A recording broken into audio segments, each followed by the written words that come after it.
ಅಧ್ಯಾಯ 2 ಆಯ್ಕೆ ಮಾಡಿದ ಸ್ಥಳ. ಮೌನ ಮೊದಲು ಮರಳಿ ಬಂತು. ಅದು ಶಾಂತ ಮೌನವಲ್ಲ, ಉಸಿರಾಡಲು ಅವಕಾಶ ಕೊಡುವ ಮೌನವೂ ಅಲ್ಲ. ಅದು ಒಳಗೆ ಒತ್ತುವ ಮೌನ. ಸ್ಥಳವೇ ಹತ್ತಿರ ಬಂದು ಕೇಳುತ್ತಿರುವಂತಿತ್ತು. 7 ಜನರು ಲಿವಿಂಗ್ ರೂಮಿನಲ್ಲಿ ನಿಂತಿದ್ದರು. ಗೋಡೆಗಳು ಇನ್ನು ಮುಂದೆ ನಿಷ್ಕ್ರಿಯವಾಗಿರಲಿಲ್ಲ. ಮೇಲಿನ ಬೆಳಕು ಇನ್ನೂ ಆನ್ ಆಗಿತ್ತು, ಆದರೆ ಅದು ಆರಾಮ ನೀಡಲಿಲ್ಲ. ಅದು ನೇಮಿಸಲ್ಪಟ್ಟ ಬೆಳಕಿನಂತೆ ಅನ್ನಿಸಿತು. ಯಾರೂ ಮಾತನಾಡಲಿಲ್ಲ, ಯಾರೂ ಕದಲಲಿಲ್ಲ.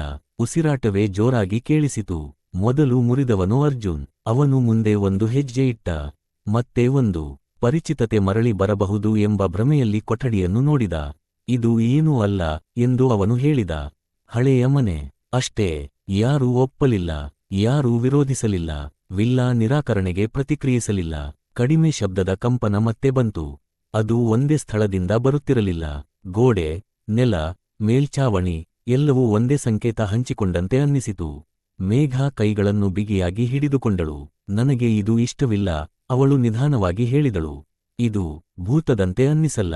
ರೋಹಿತ್ ನಗಲು ಪ್ರಯತ್ನಿಸಿದ. ಧ್ವನಿ ಮಧ್ಯದಲ್ಲೇ ಮುರಿಯಿತು. ಅಯ್ಯಯ್ಯೋ, ಹಾಗಾದ್ರೆ ಈಗ ಭಯವಾಗ್ತಿರೋದು ನಿಯಮವಿಲ್ಲದದ್ದಕ್ಕೆನಾ? ಕಿರಣ್ ಕನ್ನಡಿಗಳಿಂದ ಕಣ್ಣು ತೆಗೆಯಲಿಲ್ಲ.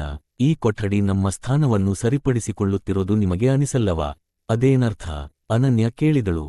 ನಾವು ಎಲ್ಲಿದ್ದೇವೆ ಅನ್ನೋದನ್ನ ಗಮನಿಸಿ, ಅದಕ್ಕೆ ತಕ್ಕಂತೆ ಬದಲಾವಣೆ ಮಾಡ್ಕೊಳ್ತಿದೆ. ಆ ಪದ ಅಲ್ಲಿ ತೇಲಿತು. ಬದಲಾವಣೆ. ಬೆಳಕು ಒಂದು ಬಾರಿ ಮಿಂಚಿತು.